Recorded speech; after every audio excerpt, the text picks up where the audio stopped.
Do do do do do do do do. Ra-pa-pa-pa-pa. Good morning, everybody, and welcome to the newsiest day of news days ever. Today will be a burner. Oh, it's going to be good. Shudder. And if you'd like your experience at Coffee with Scott Adams to be the best thing you've ever felt in your entire life, physically, mentally, and spiritually, all you need is a cup or a mug or a glass, a tankard, chalice or stein, a canteen, jug or flask, a vessel of any kind. Fill it with your favorite liquid. I like coffee. Join me now for the unparalleled pleasure of the dopamine of the day, the thing that makes everything better. It's called the simultaneous sip, and it happens now. Don't forget the at the end.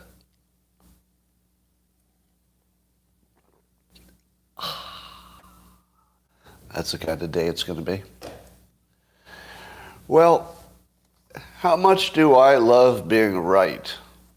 Anybody? Anybody? Has anybody noticed I have a special delight whenever I'm right about something? Well, today's one of those days. We're going to be talking about all the big stories, yes, Biden, etc. But my favorite story is that the up till now quiet Governor Newsom has weighed in on reparations. And, ouch, patting myself on the back too hard. Ouch, stop it. Stop it. I can't stop patting myself on the back. And what did Governor Newsom say about the reparations? Well, that's not going to happen.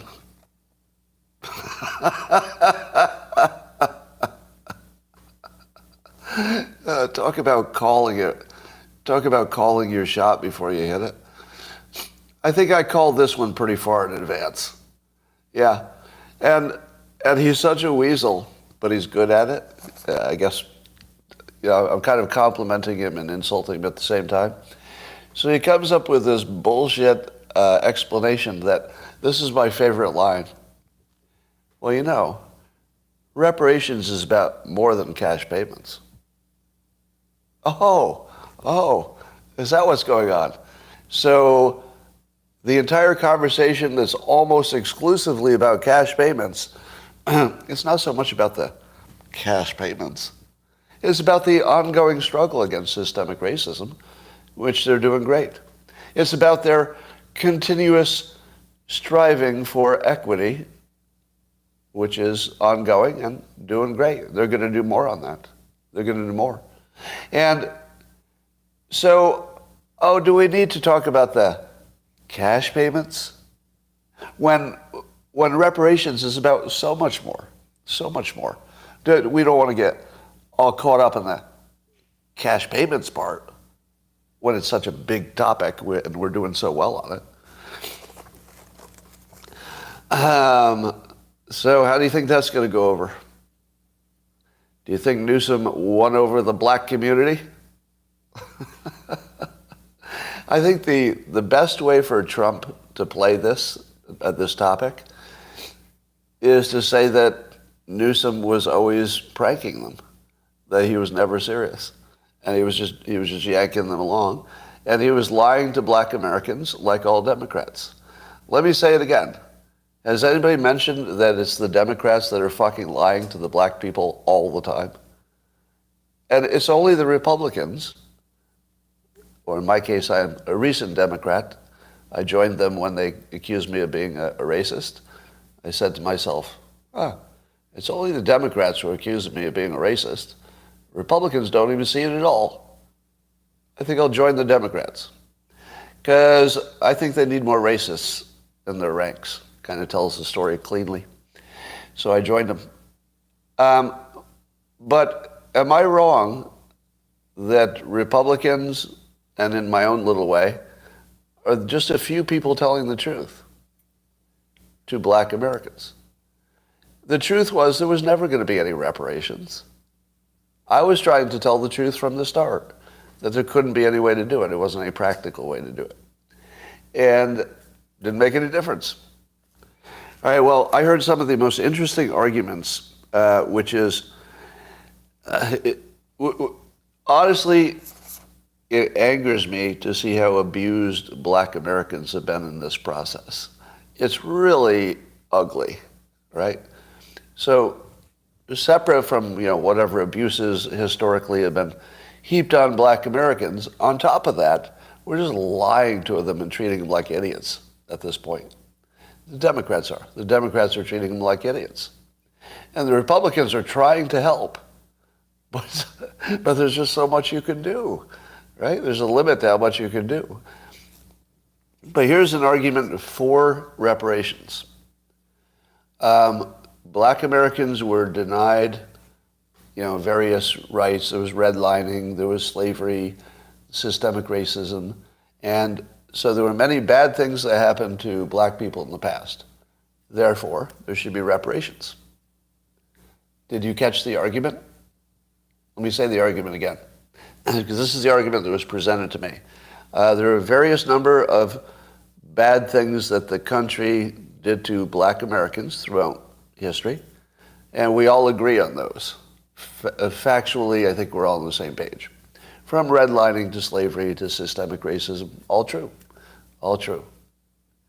And then here's the argument. So there should be reparations. Where's the argument? All these bad things happened, and they were somewhat sanctioned by government, or at least not stopped. So therefore, there should be reparations.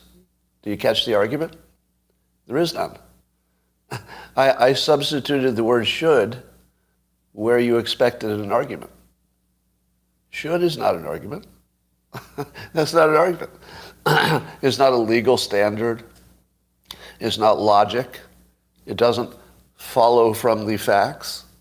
It's just a word that you inserted so that people don't understand that there wasn't any reason there.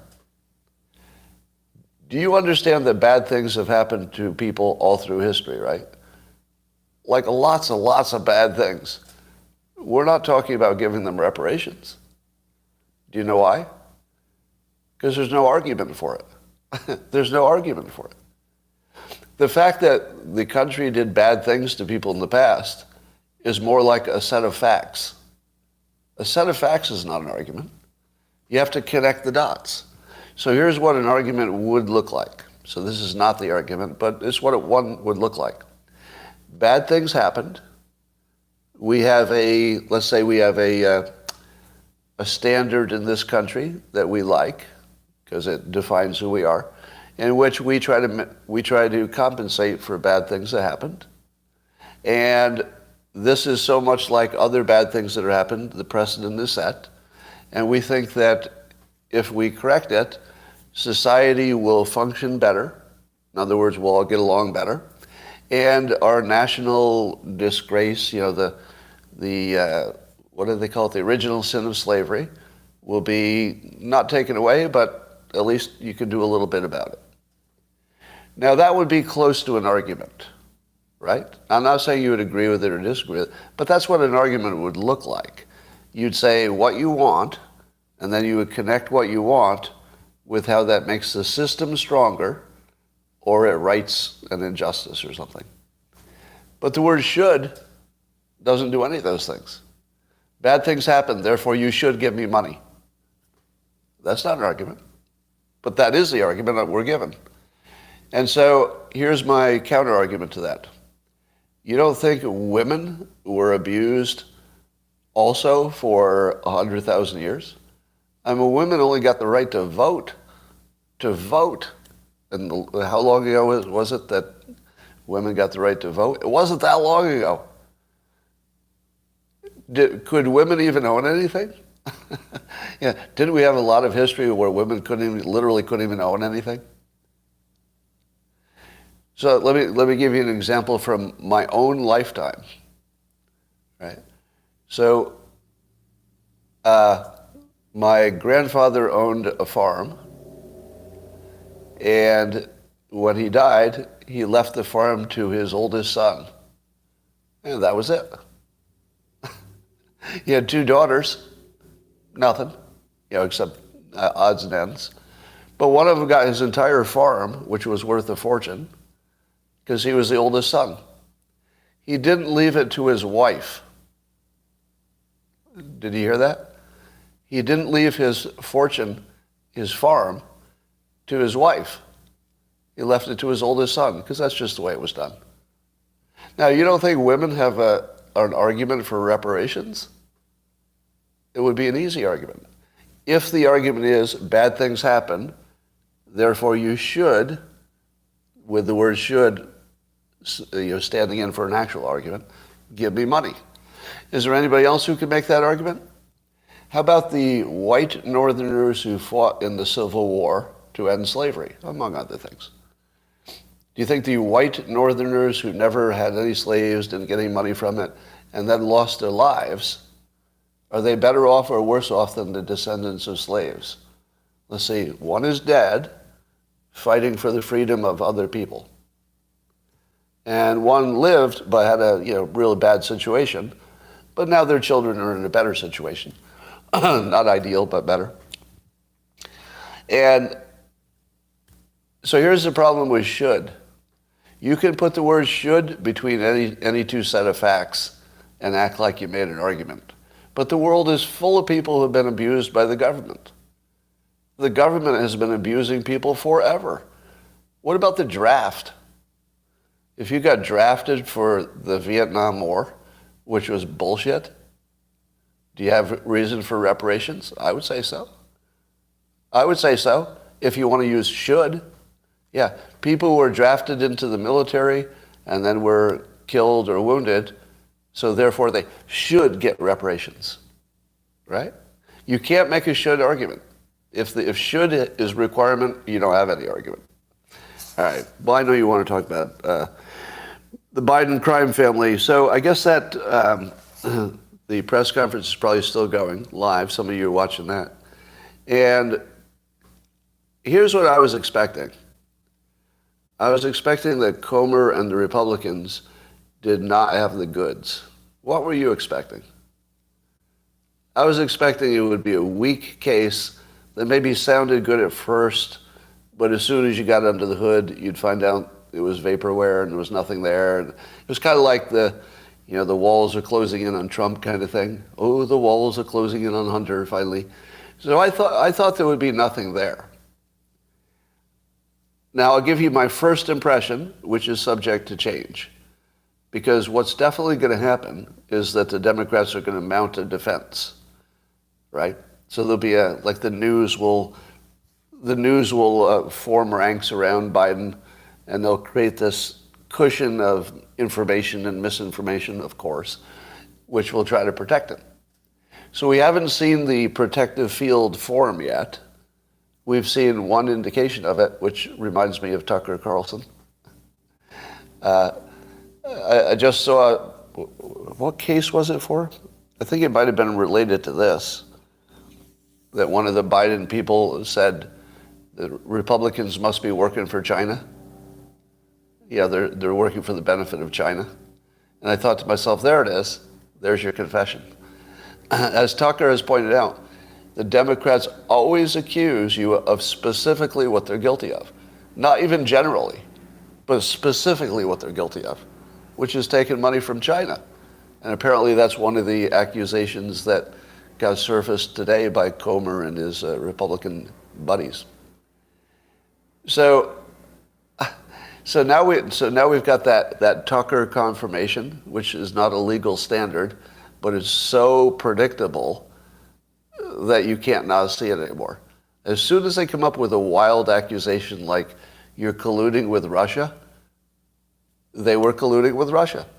The people they accused Trump of colluding with Russia while they colluded with Russia to come up with the fake charges that he was colluding with Russia. So it's very consistent. Yeah.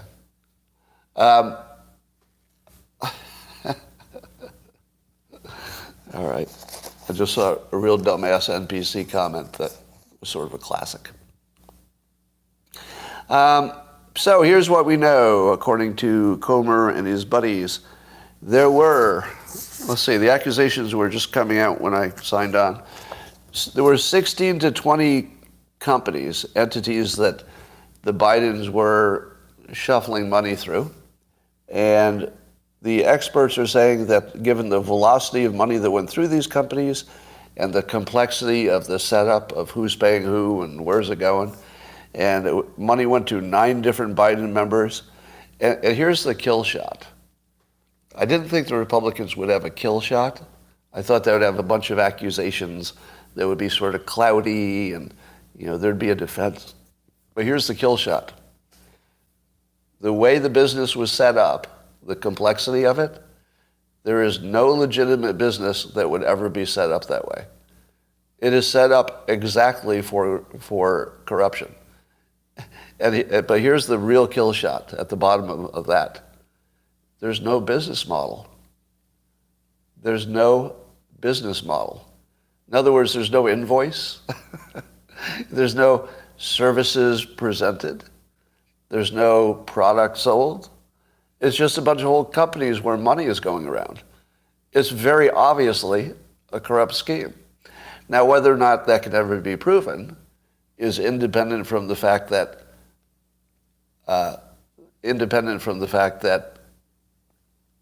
we're going to think it's corruption. I mean, it's so obvious at this point that it was set up for only that purpose, for corruption, to hide the payments. And, I guess Trump is also being blamed for whatever overseas. But as Comer pointed out, Trump had real businesses, right? Jared Kushner has real businesses.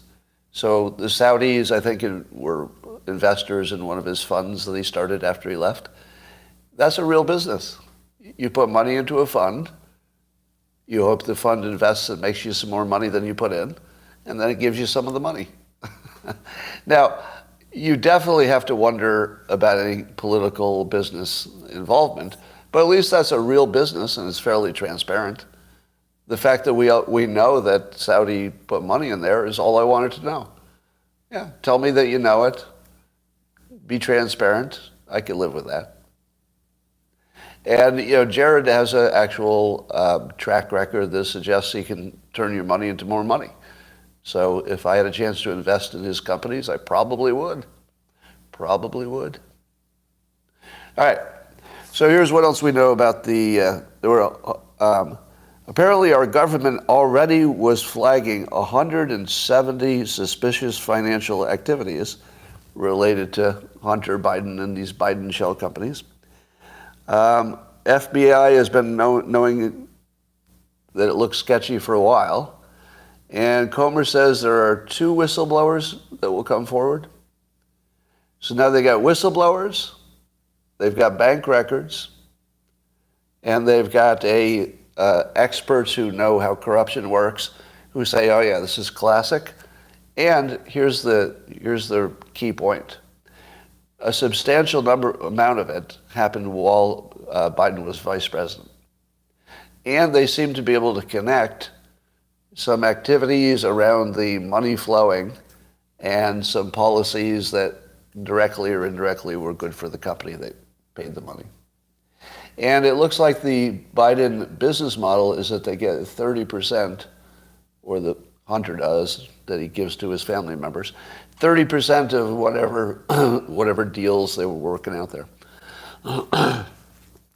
So, a significant part of the money was coming from Chinese-controlled companies. So one of the things that Biden had specifically denied is that money was coming from Chinese companies, but now they have the documentation that it was. So let's see. So he lied about money from Chinese companies. This is Joe Biden.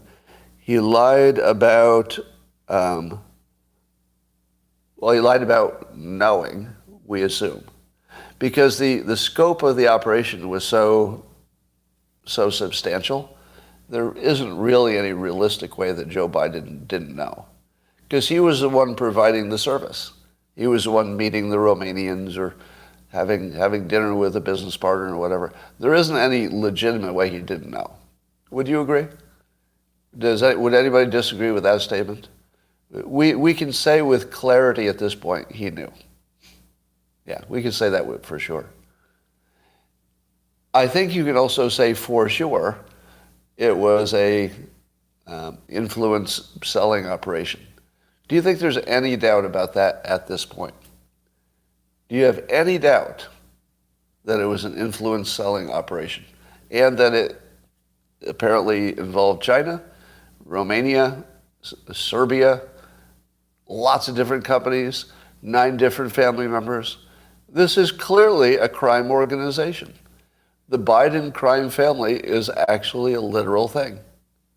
It's a real thing. There is a Biden crime family, and it's been operating for many years. And now we know. I'm going to say the Republicans are doing a good job on this. Am I wrong? I don't say that a lot. I mean, even when I'm, leaning pro-Republican on some specific policy or something, I don't usually say the Republicans are doing a great job. That's not something that comes out of my lips too often. But on this, I'm actually surprised. I'm kind of surprised. It looks like they actually deliver the goods. Now, that doesn't mean something will happen. I still think we live in a country that is sufficiently corrupt that everybody can know the Biden family is a criminal enterprise, and nothing will happen. So I do not predict that there will be consequences. I don't. I do predict that it's now obvious that it was a crime family situation. I would say that's obvious now. I don't think there will be consequences. I just don't think we live in a world where things operate that way. All indications are that something sketchy will happen and they'll all escape for one reason or another. It could be Biden pardons everybody and then resigns, right? Could he do that? Could Biden just pardon his whole family and then resign? Worst case scenario. I mean, he wouldn't want to do that, but he has the option. So you can forget about any of them going to jail. The only way Hunter could go to jail that I can imagine is if Joe Biden died suddenly. And he couldn't, even Kamala would probably give the pardon then. Yeah, there's probably no way. There's probably no way that any of them will ever be in trouble. So we'll watch out for that. But I cannot wait until Trump gets his teeth into this. However Trump decides to spin this thing is going to be art.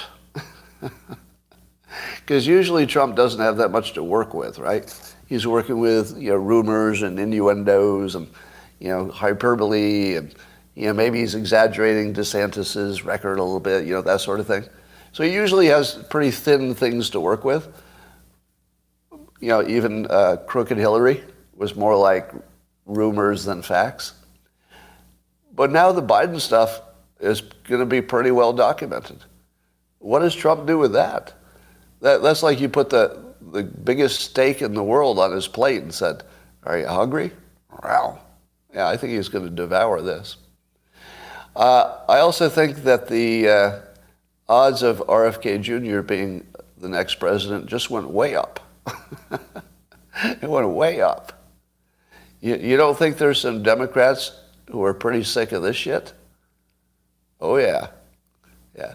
Just as there are many Republicans who are sick of defending Trump. Like, even if you liked his policies, aren't you sick of defending him? I am. I'm tired of it. It didn't help me, didn't help my life. Probably is the reason I got canceled more than anything else, right? So there's nothing good in it, defending any of the people, even if you like their policies. I've got a feeling that the Democrats are going to feel a little bit of that defending your guy fatigue that Trump supporters feel. It's like, I've been doing this too long. I got to stop defending the same person all the time. Although you could call it not defending, but you know what I mean. All right. Then I did see that it looks like a number of people are going to enter the race, possibly to primary. It's going to get interesting. Going to get interesting. So I've got a feeling that RFK Jr. is the thing that got out of the toothpaste that got out of the tube. I don't think they can put him back in now. He might have positioned himself at exactly the right place at exactly the right time, that the Democrats are going to say, oh, we better act fast to get somebody who has some chance of winning. Some chance of winning. Tell me who they could replace RFK Jr. with. Name me any Democrat who could beat RFK Jr. if Biden isn't in it. Name anybody who could beat him. You think Newsom could beat RFK Jr.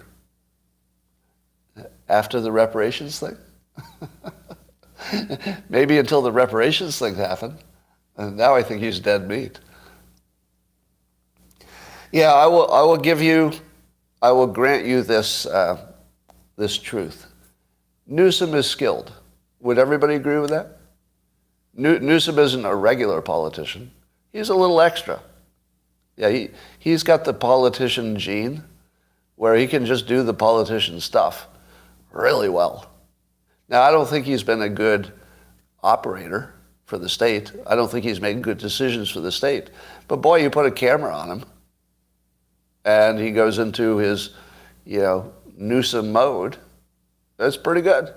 He just looks like a leader. He's got that leader vibe, even if he's not effective. So, yeah, Newsom could put a dent in the RFK Jr. machine, but I think RFK Jr. has more gears and less baggage, weirdly. I mean, he has baggage, but it's baggage that he can turn into a positive. He hasn't quite done it, but he's very close to it.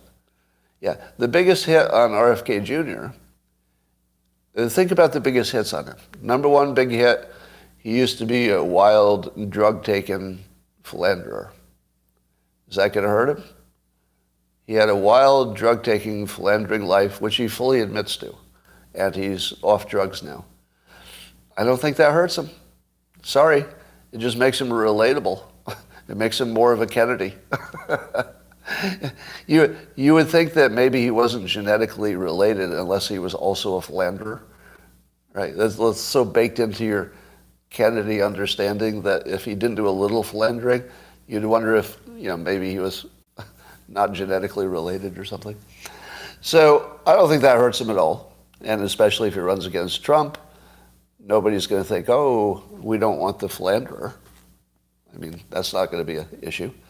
And the other thing RFK Jr. has against him is that the pro-vaccination people think he's a nut. And you think to yourself, well, there's no way you can right that ship, right? There's no way you can go from being what seems like anti-science against kids' vaccinations anyway, to pro-science. That's just too big of a thing. But you're wrong, because I've watched him do it. I watched him actually move that battleship. He actually turned the battleship in real time while I watched. Here's how he did it. I never said there's a definite link between these vaccinations and autism. I said the correlation is super high and that the way they're tested is insufficient because they didn't do randomized controlled trials. They did abbreviated trials because they had legal cover to do it. They just didn't have to do the work, so they didn't. So I think that they should have to do the work. Now, what part of that do you disagree with? Think about it. I'd never really paid much attention to him before when he was talking about childhood vaccinations because I thought he was a nut, honestly. I just dismissed it because the news told me he was a nut and that he was being anti-science. So at the time, this is my simple, stupid, earlier me. Right now I'm a little wiser. Now I know that it's all made up. Now I know that pretty much all of our medical data is just made up. It's just bullshit. But I didn't know it at the time, or I didn't know the extent of it at the time. I knew some was. But now that you know it's all corrupt, when you hear the guy who knew it from the start, he knew it was all corrupt from the start. So for me, he turned the battleship around like it was a figure skater. I mean, I saw this immovable, impossible to change thing. I'm anti-science because I was anti-vax. How in the world do you change that battleship when it's already moving in one direction? And then he said, they're not tested sufficiently. And I'm not saying that I proved a connection. I'm saying it's really, really high. And if you're not looking at the correlation, you're not doing your work. You're not protecting children. And suddenly, I'm completely on board. How do you do that? I mean, think about that. Think about the persuasion difficulty of flipping the anti-science guy to the only logical person in the conversation. He sounds like the only person who knows what he's talking about. It's fucking awesome, right? Now, I don't think he's smarter than Vivek. Vivek is super smart and super good at all this. But I am so happy that we've got both of them in the race. Win or lose, Vivek Ramaswamy and RFK Jr. are two of the best things that have ever happened in politics, in my opinion, because they're actually telling the truth, and they seem to have a track record of telling the truth at any cost. Am I right? They both have a track record of telling you the truth as they see it. I'm not saying they could be right about everything, but they have a track record of telling the truth as they see it at any cost. When have you seen that before? Have you ever seen two candidates at the same time, different sides, where both of them have a focus on the truth, and you could actually believe that because they have enough of a track record, and they're modeling their own behavior as they go successfully. It's a hell of a thing. And it makes both Biden and Trump look like dinosaurs, doesn't it? If I'm being honest. It makes them both look like dinosaurs. Because Biden and Trump are both from the era of you just say anything. Just say anything. Yeah, it doesn't have to be true. If they believe it, you say it. And it appears that Ramaswamy and RFK Jr. are not of that school. And what is it that we need more of in America than anything else? The truth. The truth. America only has one problem. You can quote me on that. America only has one problem. The truth. Because everything else, we have all of the muscle to handle. Don't we? Give us a war, we can handle that. Give us a disaster, we'll handle that. Give us some internal conflict, we got this. Aliens land, we could probably figure it out. Climate change, yeah, we'll get there. We'll figure it out. But we can't handle not having the truth, because then your solutions are just randomized. There's no way that works. So we have two candidates, one on each side, who are promising us the truth, different policies probably, but promising us the truth in a way that's actually credible. It's actually credible that they could offer us the truth. I've never thought that was a possibility before. Have you? Have you ever imagined that the truth was actually on the table? I've never even considered it. Like, it never seemed like a possibility. But it's on the table now.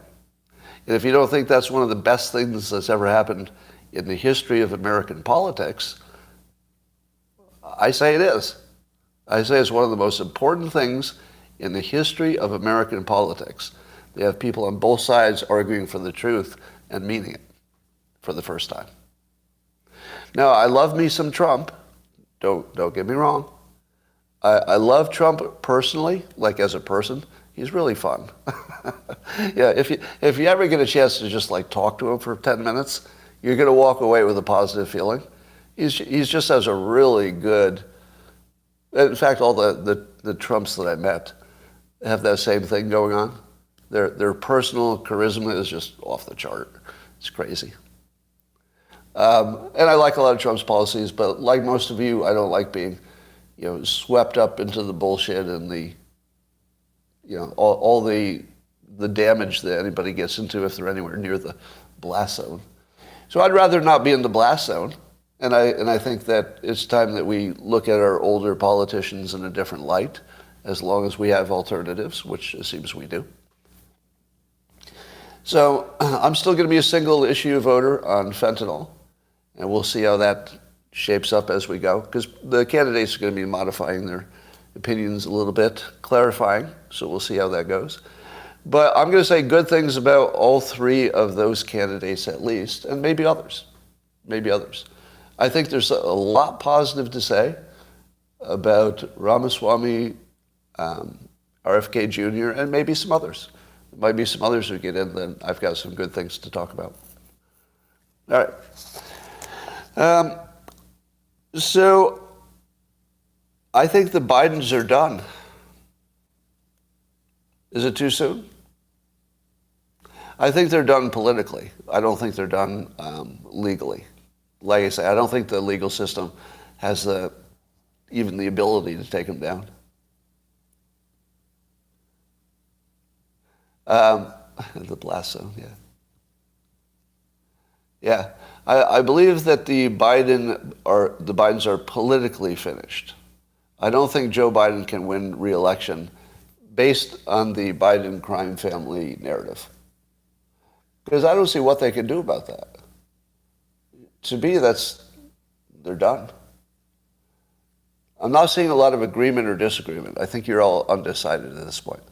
Can you give me a sense of whether you're on the same page?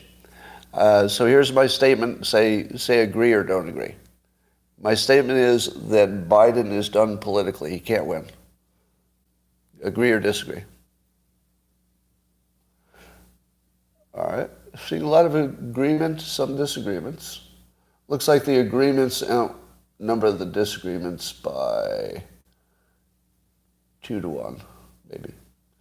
But that's also because this audience is somewhat biased. 2-1's not telling me much, because that's probably what it was before this. Thought the same when he was campaigning from the basement. No, I don't think you can compare the campaigning from the basement, which just looked like a real weak idea, but it kept him out of trouble. Now he's in trouble, right? So comparing the thing that literally kept him out of trouble, because he didn't say much, with the thing where he's already in the deepest trouble I can even imagine, that's as different as you could be. One's out of trouble and one's in trouble. They're opposites. You said this exact thing in October 2020. Remind me. Exact thing about the Biden crime family? Because I don't recall that I don't recall saying that. But I might have. Anyway, if somebody knows I said something that's incompatible with what I just said, if you could produce that, I'll take a look at it. Well, so here's the thing. We did know in 2020 that Hunter was doing sketchy things. But would you agree that in 2020 we didn't have documentation? So it was still a jump ball in terms of politics. You and I may have decided that we knew for 2 years. I'll give you that. Yeah, we knew. But I don't think the voting public, the people who are not following all these, arcane details of politics, I don't think the voting public knew. But I think now they will. I think there's no way the Democrats don't fully understand what's at risk here. And I'm pretty sure before they were just saying, that's just Trump people making up stories. So this does feel like a whole level different to me. All right, let's move on. So Trump was found liable in his E. Jean Carroll lawsuit situation to the tune of $5 or $6 million. My understanding is that a judge could and somewhat typically does lower that amount, but still, if it held, it would be expensive and it would show he did bad things. However, as smart people have been pointing out, there's a weirdness about this result. And Joel Pollack pointed it out, and Ellen Dershowitz pointed it out. And, they both have legal backgrounds. So I take their opinion on this, because I saw it too, but I didn't know that it made sense. And here's what I'm talking about. So apparently the primary claim was that E. Jean Carroll said that Trump raped her at the dressing room of Bergdorf Goodman. The jury found that they did not believe her story, that she was raped. wait, let me see if I can say this. Well, let me say how Joel said it, Joel Pollack in a tweet. It is hard to reconcile the jury's finding that Trump did not rape her with his findings that he maliciously defamed her by essentially saying that he did not rape her. All right, so I'm trying to hold this in my head. So the jury agreed with Trump that no rape happened as far as they could tell. But they convicted him, Trump, of agreeing with them.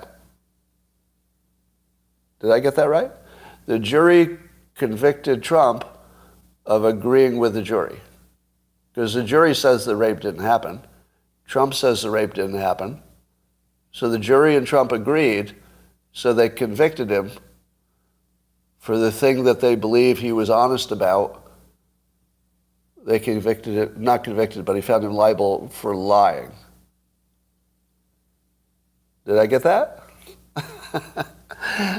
Now, what they did find he was liable for, I'll stop using the word guilty because it's a civil case. They did find him liable for sexual battery. Sexual battery, right? Do you know what a sexual battery is? Do you all know what a sexual battery is? Right. Yeah. If you've got a vibrator and it's not the kind that you recharge, you're going to have put a battery in it, and that's called a sexual battery. You put that in your vibrator. So he was, I guess he's liable for being a battery and a dildo. Wait, no, I'm sorry. I might have that wrong. No, sexual battery is basically grabbing and touching. Grabbing and touching. And there's nothing funny about that. Nothing funny about that.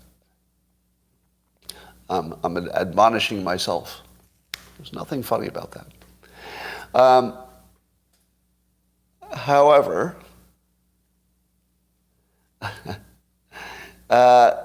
do you think anybody else would have been found liable with the same set of facts?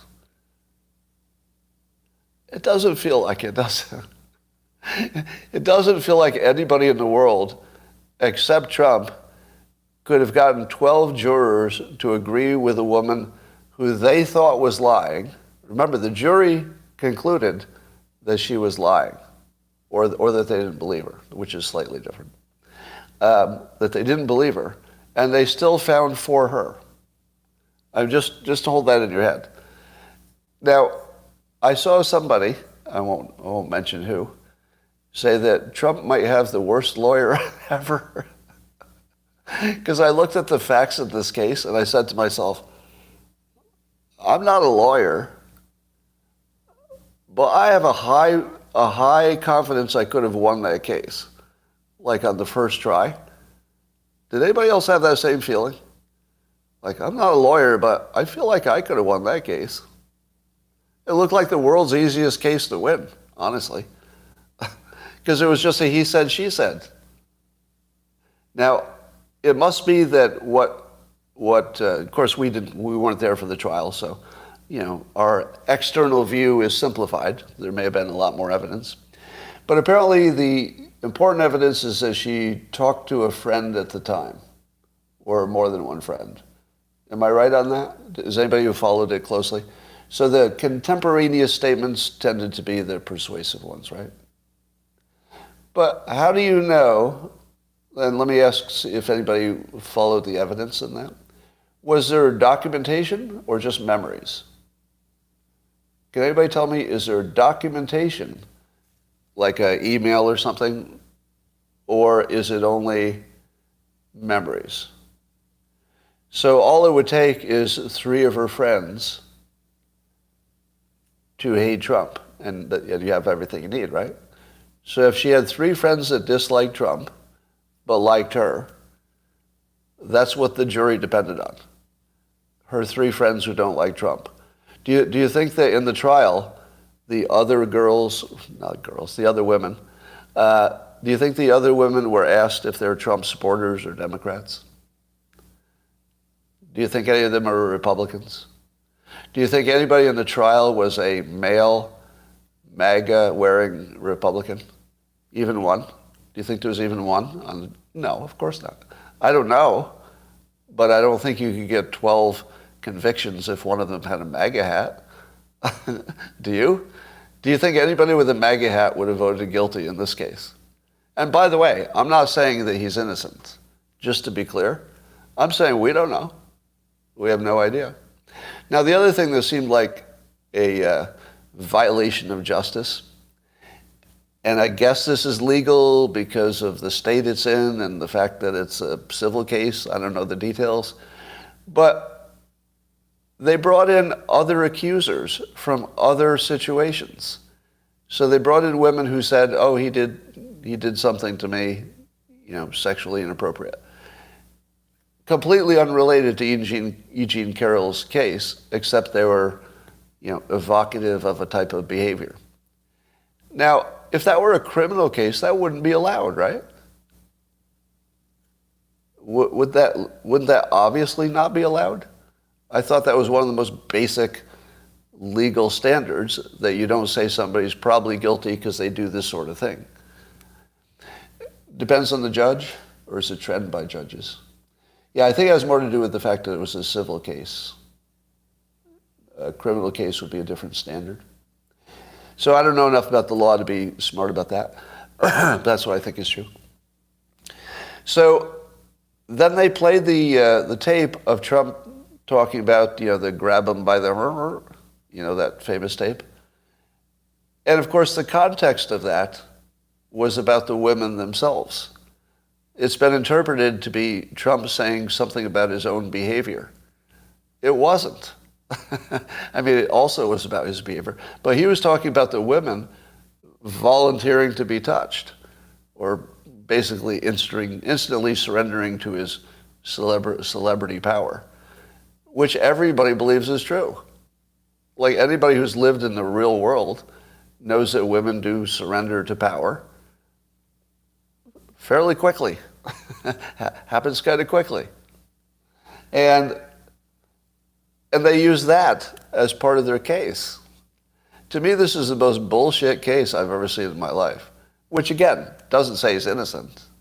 I'm just saying that if you're convicting people on this quality of evidence, not convicted, you're finding them liable on this quality of evidence, that's really sketchy. So my prediction is that Trump will be more popular because of this. Agree or disagree? To me, this paints a picture of Trump being singled out and targeted by a corrupt family enterprise, the Biden enterprise. Because it helps, the two stories are really compatible. Because once you've decided that the Bidens are a criminal family, which I have, I think that's just a fair statement based on what we know from the news. They look like a criminal enterprise. And it looks like it's coordinated. And it looks like they're all in on it. So at the same time, the Bidens are outed, the main part of our government is outed as a criminal organization. You see this very peculiar trial where the outcome doesn't look honest. It looks completely political. You juxtapose those two things, I feel like Trump just walks into the job. It feels like he just took away all the competition. So I don't think Trump's ever had a better news cycle than this week. Agree or disagree? This is Trump's best news cycle of all time. And keep in mind that Trump has survived so many fake claims that it's starting to build a feeling of invulnerability or inevitability or something. But I'm not alone. Trump is powering up. Am I wrong? I see Trump powering up. It's only going in one direction. I do not see him limping into the race. He's going to come into this race at full power. And he didn't even do that in 2016. So we'll see. I think the big variable will be who he actually runs against. That's the only thing that will determine the future, probably. It's probably the number one thing is who's he really going to run against. Otherwise, it's done. If it's Biden, I think it's done. I don't see how Biden can win because of the recent stuff. Dershowitz referred to the jury result as a Rorschach test, meaning that if you think Trump's a guilty kind of guy, you'll see it as confirmation of that. And if you think the Democrats and the system are hunting Republicans, you're going to see that, which is what I see. That's what I see. I don't know if there were any crime was committed. I have no way to know that. But I do know that the trial looks political to me. All right. What else is happening? All kinds of stuff happening today. Big wave of immigration coming. I always think of money-making schemes, how to make money on the headlines. And I keep looking at this gigantic wave of immigrants coming in with no end in sight. And then I see all the street people, the drug addicts, who prefer to live outdoors so they can do their drugs. And then I see that they're all getting upgraded with nice tents. And so I asked yesterday on Twitter, is there a company I can invest in now that just is mostly in the tent business? Do they build a lot of tents? Because I have a very bad feeling that we're going to need way more tents than we've ever needed before. And it's going to be for a number of reasons that are unrelated. All right, here, one reason might be it's a cheap vacation and people are feeling the inflation, right? You need tents, cheap vacation. And another might be, and there may be more pent-up demand for vacations because people are still reeling from the pandemic, et cetera. So you got your homeless, your immigrants, you got your vacationers, and I think there's going to be another category, which I hate to say it. I believe the outdoor living community is going to keep growing, especially if you get UBI. Imagine you start getting some government payment, but it's not enough to have your own apartment. But it is enough to live where it's usually warm enough. You can live in your own tent. You've got access to some kind of a bathroom somewhere. And you can do fentanyl all day long because you can afford it. I feel like that as a lifestyle choice is going to explode. Because it really is a lifestyle choice at this point. And it's going to grow. So I'm not joking. I'm looking for some tent investments. It's bad news, but maybe you could make something out of it. Senator Kennedy is trying to increase the sentences on fentanyl dealers, and I think Cory Booker's tried to stop it. I can't believe that fentanyl dealers had light sentences. It makes complete sense that if you kill somebody and you knew you were selling fentanyl, there's got to be some liability for that. So, yeah, I'm on the side of stiffening the penalties for dealers. I probably would leave alone anybody who had some small amount on them, even if they sold it, if it's a small amount, because that's just too many small lives being destroyed.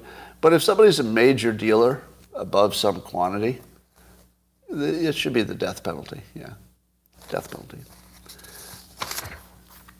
All right. Wow, so many stories today. Oh, Tucker Carlson announced he's going to move his show to Twitter. So he's going to do his same Tucker Carlson show. It'll just stream on Twitter, I assume to subscribers, but I don't know that. I mean, he might be streaming and then have commercials, maybe, whichever would pay more. But naturally, Tucker feels the safest place for him to be would be on Twitter. Is he right? Is that the safest place for Tucker to be, on Twitter? I think so. It feels perfect. Now, unfortunately, it gives the people on the left an argument that Twitter has turned into a right-wing hellhole under Musk. And Tucker will, help them make that argument, even though, does Tucker seem extreme right to you? Those of you who've been watching him, I don't even get that. He seems the opposite of extreme right, doesn't he? I would say Tucker is just his own thing. He's not extreme right. He's just whatever makes sense, I think. But he does have some views that would map to the right, on abortion, for example. Yeah. Yeah, he's definitely not extreme right, or even close.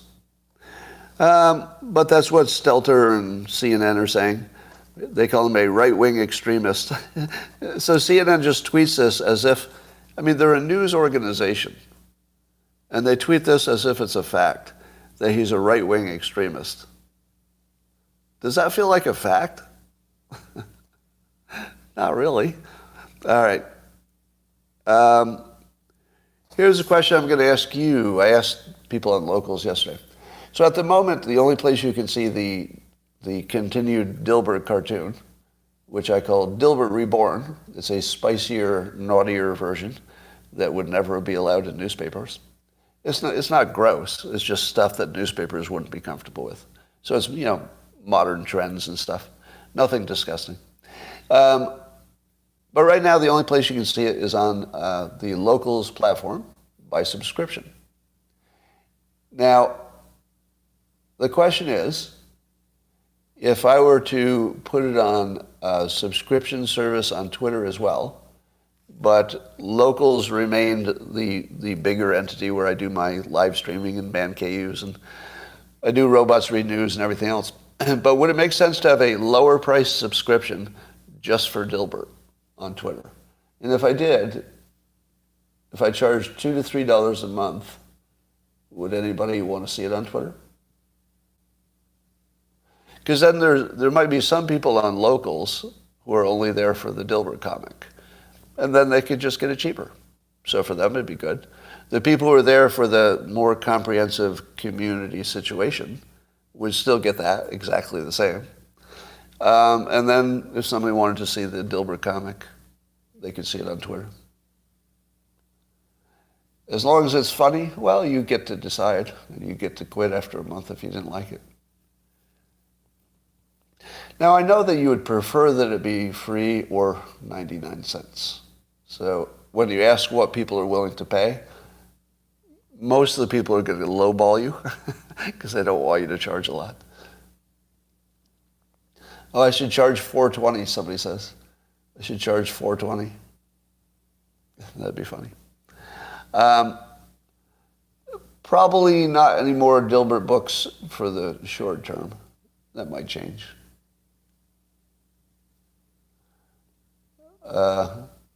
I blocked you on Twitter. I'm sure I had a reason for that. All right, charge 69 cents.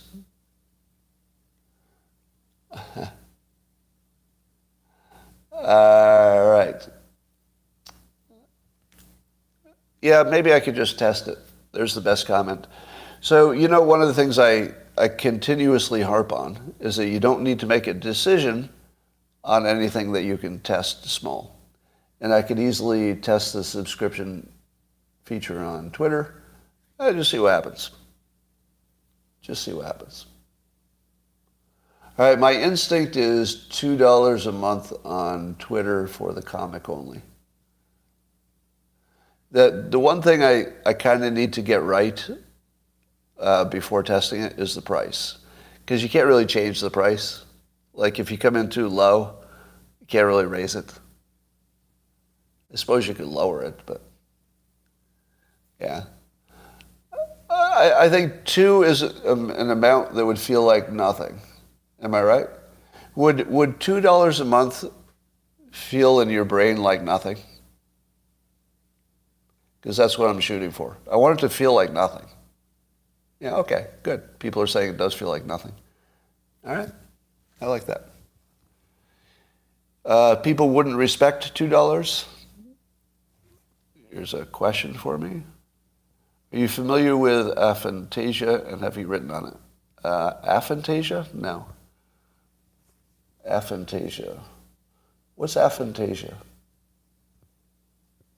Don't know what that is. How much was I getting from the newspapers? Do you think I'm going to tell you the financial payment of the newspapers? Oh, I can tell you the individual newspapers paid a lot more than $2, but not that much more. Inability to imagine pictures and sounds. I've heard of that. It's hard to imagine it, obviously. Having no imagination. Well, it sounds like being an NPC, doesn't it? I would think that an NPC would have no imagination. So you're getting newspaper prices? No. Newspapers pay by the week. So a typical newspaper might pay $10 to $25 a week for a comic. So that would be many times more than what we're talking about, because we're talking about $2 for a month. Very different. All right. How much am I offering to pay you to read Dilbert? Good question. All right. Talked about that. Here's something that I've heard now from 3 different sources. Now, all of them are Fox News sources, but I like hearing it. So it's harking back to reparations. Jack Brewer, I saw him today. He's black because it's important to the story. And he's suggesting that reparations should be in the form of education. In other words, making more effort to make sure that black kids can get a good education. I would extend that to adult job training skills. But you might remember that was an idea I floated a few years ago, that we're never going to agree to cash payments for reparations. But if you say to the non-black members of the United States, how about we make sure that black kids get a good education from this point on? Suddenly that's a whole different conversation. Because if you tell me you want some of my money through taxes to, extra money to make sure that there are more good black citizens in America and fewer people who are struggling, I would say that's good for me. Wouldn't you? That's good for me. I would like the inner cities to be, wondrous miracles of success and prosperity. Then I can go there. The more places I can go that are nice places with no crime and things are working, well, that's all good for me. I'd pay extra for that. And I've said before that helping the people who are in the deepest hole is where you get the most bang for your buck. Because taking somebody from not having a job to having a good job, that's the biggest increase you can get. They go from being a drag on society to a benefit. You can't beat that. So that's why education is such a good lever, and why you could talk me into it, because that's me giving money to other people that I would have a high degree of confidence would come back to me indirectly. Does that make sense? I wouldn't mind paying extra for educating the people in the deepest hole if it works, because that's going to come back to me in a better society, and I want that. So just my self-interest would be to favor reparations in the form of education. So anyway, I saw Jack Brewer say something along those lines. I saw Greg Gutfeld say something along those lines on the 5. And Harold Ford Jr. seemed to be on the same page. So this is all Fox News-ish so far. But I do really like the fact that there's a place to meet, right? For all of the bad feelings and racial divisiveness, there's absolutely a place in the middle where if black Americans are willing to, take the help, Republicans would probably step up and say, yeah, if education is what you're talking about. But with one caveat. The best way to make it happen is to fix education for everybody who's in a bad place. If you make it only black people education, you're going to have trouble. But if you say, all right, this is mostly for reparations, but it's also available to everybody. So we're not going to exclude you for not being black, but we're doing it for the reason that systemic racism has created this problem. We're trying to make it better, as long as it doesn't exclude anybody who's at the low end of the economic situation. Yeah, reparations for all. All right. That's very positive trends. I saw that it was a story that now that the 50 ex-Intel people who signed that letter about Hunter's laptop, now the story is that maybe people associated with the CIA were behind getting the signatures on that. That's in the news today. And I said to myself, is this Groundhog Day? That's the one thing we knew for sure. The one thing we knew for sure is that the CIA was involved. And again, I don't know who needs to hear this, but there's no such thing as an ex-CIA agent. It's like being an ex-Marine. Technically it's true. I mean, in a technical sense, you could be an ex-Marine. And you could be an ex-CIA person. But not really. Not really. Not in any practical way. You're still going to be friendly to them, do a favor, act in their interest, act in character, based on the character that you developed being there, same as a Marine. So, yeah, like if you see a Marine acting like a Marine after they've gotten out of the service, it's because they're a Marine. That's who they are. They got trained that way. That's who they are now. So, was Ray Epps an ex-Marine? Is that true? Huh. Anyway, I thought this was a story that was already known, so I don't know if there's a real story here. Now China is being extra dangerous to businesses. Apparently there's big consulting companies that help American companies and probably others do business in China. And China's mad at these consulting companies because it thinks that they're giving Chinese secrets away to American companies. So they've raided them and they're putting the pressure on. Now here's the thing. If you're an American company, there's a reason that you hire these kinds of consultants. And the reason is it's too dangerous to do business in China unless you've got somebody there who's really plugged in. So they get these plugged-in consultants who apparently are plugged into the Chinese system, but also advising. And that's how they can get in safely, because they've got these good consultants who can get them a foothold there. But now China's cracking down on those consultants. Basically, it's impossible now to start a business in China at a risk which an American company would consider okay. China has basically closed the door on American business. They don't know it, because that wasn't their intention. They don't know it. But the zeitgeist against China is so strong that if you take away that last little psychological protection and actual protection of these consultants being able to, grease your way in, that's probably the last straw. Like, no new company of any size would go in there under this level of risk. There's way too much political risk. And as I've been saying for some time, do you remember when people were laughing at me when I said we were going to divest from China? Does anybody remember how you laughed back in 2018? It was ridiculous, wasn't it?